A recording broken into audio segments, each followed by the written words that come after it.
আসসালামু আলাইকুম গাইস। আজকে আপনাদের আমি এই ভিডিওতে দেখাবো যে কিভাবে আপনার ইমো অ্যাকাউন্টের নাম চেঞ্জ করবেন। তো এই জন্য প্রথমে আপনার মোবাইলের ডাটা অন করতে হবে। ডাটা অন করার পরে ইমো অ্যাপসটি ওপেন করবেন।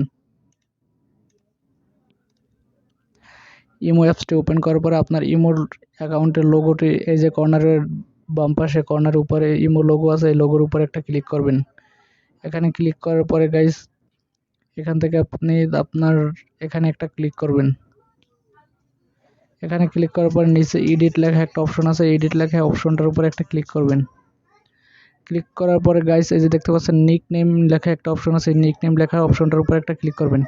এখান থেকে গাইস আপনার ইমো অ্যাকাউন্টের যে নাম দেবেন আপনি সেই নাম এখানে বসিয়ে দিবেন। আমি আমার ইমো অ্যাকাউন্টের নামটি এখানে বসিয়ে দিলাম। বসিয়ে দেওয়ার পর উপরে টিকমার্ক ক্লিক করে দিলাম। টিকমার্কে ক্লিক করার পরে আমার ইমো অ্যাকাউন্টের নামটি গাইস এখন চেঞ্জ হয়ে গেছে। তো গাইস দেখতে পাচ্ছেন আমার ইমো অ্যাকাউন্টের নামটি এখন চেঞ্জ হয়ে গেছে। তো গাইস এভাবে আপনারা আপনাদের ইমো অ্যাকাউন্টের নাম চেঞ্জ করতে পারেন। ভিডিওটি ভালো লাগলে লাইক, কমেন্ট এবং শেয়ার করতে ভুলবেন না। দেখা হবে নতুন ভিডিওতে। সে পর্যন্ত সবাই ভালো থাকবেন, সুস্থ থাকবেন। আসসালামু আলাইকুম।